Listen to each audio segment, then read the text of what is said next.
ప్రజ్ఞాపూర్ చేరుకున్న మాజీ ఎమ్మెల్యే కోరుకంటి చందర్ పాదయాత్ర. గోదావరి కన్నీటి కోస పేరిట గోదావరి కని నుంచి ఎర్రవల్లి వరకు పాదయాత్ర చేస్తున్న చందర్ పాదయాత్రకు ప్రజ్ఞాపూర్ వద్ద సంఘీభావం తెలిపిన ఎమ్మెల్సీ కవిత. ఆనాడు కాంగ్రెస్ మీద పిడికిలెత్తి పోరాటం చేస్తే తెలంగాణ వచ్చింది. కాంగ్రెస్ మీద పిడికిలెత్తి పోరాటం చేస్తే గోదావరి నీళ్లు తప్పకుండా మన పొలాలకు వస్తాయి. ఆ రోజు పడవల పోటీ పెట్టుకున్న గోదావరి నదిని ఈ రోజు ఎడారిలా చేశారు.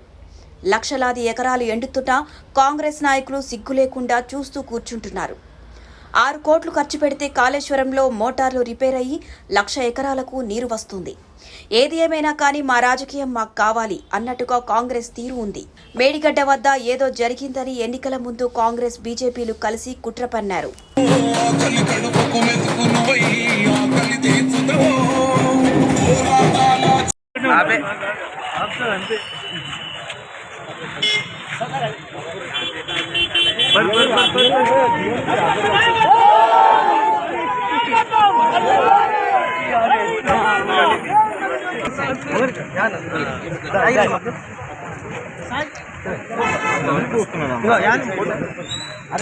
ఇట్లా ఎదురుకుంటే ఫోటోస్ రావన్నా ప్లీజ్.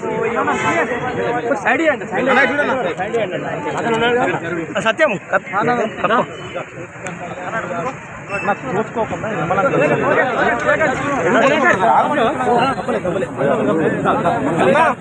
ఎదురుగా జరుగురు అన్న పిచ్చాటో కళ్యాణ్ సైడ్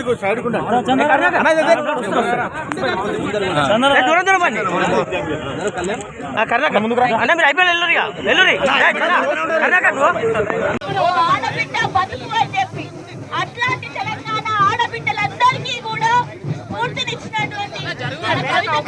జై కేసీఆర్.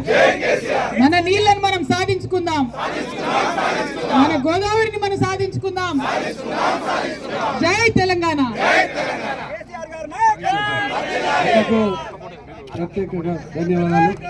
గోదావరి నదిని మళ్ళీ తిరిగి పునర్వైభవం ఏదైతే 10 ఏళ్ల బీఆర్ఎస్ పాలనలో అద్భుతంగా గోదావరి నది మనకు పొంగి పొర్లిందో ఆ వైభవాన్ని తెచ్చుకోవడానికి మరి ఈ నీటి కోసం పోరాటం చేయడానికి కోరుకంటి చంద్రన్న గారి నాయకత్వంలో బయలుదేరినటువంటి సైనికులందరికీ కూడా వందనాలు సమర్పిస్తా ఉన్నాను.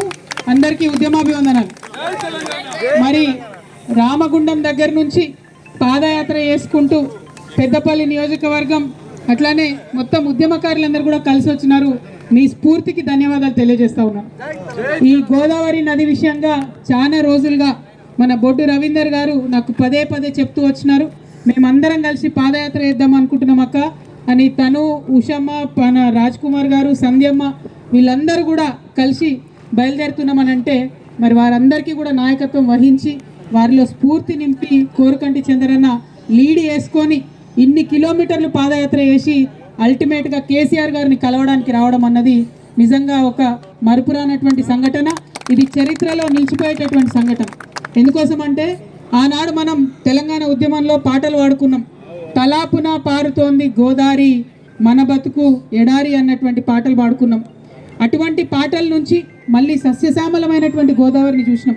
ఆ గోదావరి నది నుండి ప్రతి ఊర్లో ఉన్నటువంటి చెరువును కూడా నింపుకున్నాం. ప్రతి ఇంటికి మంచినీటిని ఇచ్చుకున్నాం. హైదరాబాద్ మహానగరం వరకు ఆ నీరు పోవాలని సంకల్పం మనం చేసుకున్నాం. ప్రతి ఒక్క పరిశ్రమకు గోదావరి నీళ్ళు ఇచ్చుకున్నాం.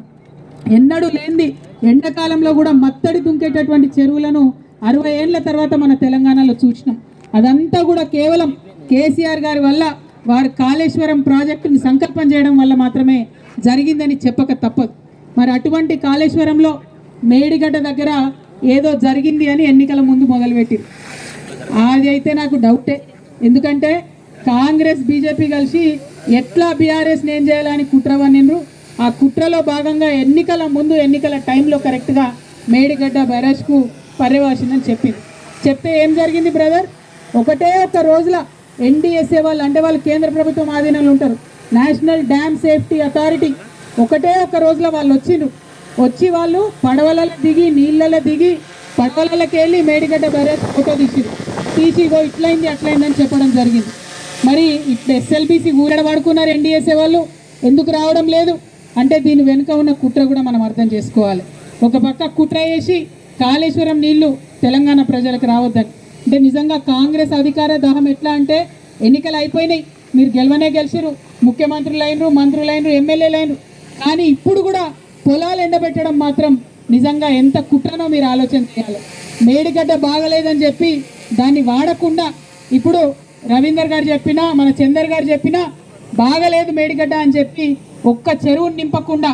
Hi everybody, this is Kiriti Damaraju. Like, share and subscribe to Saira TV.